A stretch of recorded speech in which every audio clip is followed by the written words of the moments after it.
Bilchalan cricket দল পেল war খান ফাউন্ডেশনের আর্থিক সহায়তা। পাবনার চাটমোহরে প্রথমবারের মতো আয়োজন করা হলো চাটমোহর উপজেলা কাপ ক্রিকেট টুর্নামেন্ট। এতে অংশ নেয় বিলচলন ইউনিয়ন ক্রিকেট দল, যারা মাঠে সক্রিয় থাকতে পেরে স্বস্তি পেয়েছে। এ সময় তাদের পাশে দাঁড়িয়েছে ওয়ার খান ফাউন্ডেশন, যারা দলটিকে গুরুত্বপূর্ণ আর্থিক সহায়তা প্রদান করেছে। ফাউন্ডেশন জানায়, মাদকাসক্তি ও অকার্যকর সময় কাটানোর কারণে অনেক তরুণ খেলাধুলা থেকে দূরে সরে গেছেন, তাই খেলাধুলার মাধ্যমে তাদের সঠিক পথে ফিরিয়ে আনা দরকার।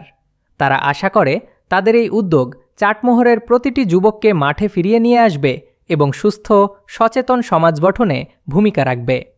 খেলাধুলা যুব সমাজকে সঠিক পথে নিয়ে যাওয়ার অন্যতম শক্তিশালী মাধ্যম, বলেছে ফাউন্ডেশন। ওয়ার খান ফাউন্ডেশনের আর্থিক সহায়তা পেয়ে বিলচলন দল মাঠে নতুন প্রাণ নিয়ে নেমেছে। টুর্নামেন্টে তাদের পারফরম্যান্স ছিল চোখে পড়ার মতো। বিশেষ করে সজীবের ব্যাটিং দলকে শক্তিশালী করে তোলে এবং তিনি নির্বাচিত হন টুর্নামেন্টের সেরা খেলোয়াড় হিসেবে। এই সাফল্য দলের নিষ্ঠা ও ফাউন্ডেশনের আন্তরিক সহায়তার ফলাফল বলে মনে করা হচ্ছে। টুর্নামেন্টের সেরা মুহূর্তের একটি ছিল হরিপুরের ঐতিহাসিক মাঠে অনুষ্ঠিত ফাইনাল ম্যাচ। বিলচলন 14 ওভারে 7 উইকেটে 120 রান সংগ্রহ করেছিল, তবে হান্ডিয়াল 12.5 ওভারে 7 উইকেট হারিয়ে মাত্র 121 রান করে জয় পায় 3 উইকেটের ব্যবধানে।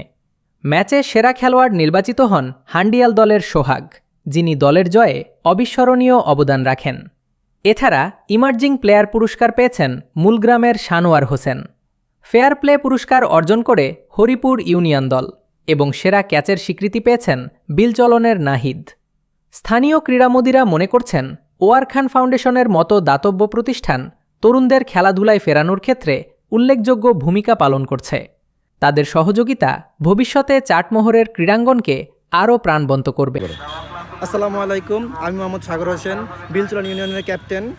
আমাদের ক্রিকেট অ্যাসোসিয়েশনের পক্ষ থেকে উপজেলা কাপে শুরু করা হয়েছিল, সেখানে আমরা ফাইনালে গিয়েছিলাম। তো আমাদের ওয়ার খান ফাউন্ডেশন থেকে সহযোগিতা করা হয়েছে। ধন্যবাদ চেয়ারম্যান স্যারকে, এইভাবে আপনাদের কর্ম আমাদের সাহায্য করে নিজেদের কাজ এগিয়ে নিয়ে যান। ধন্যবাদ সবাইকে।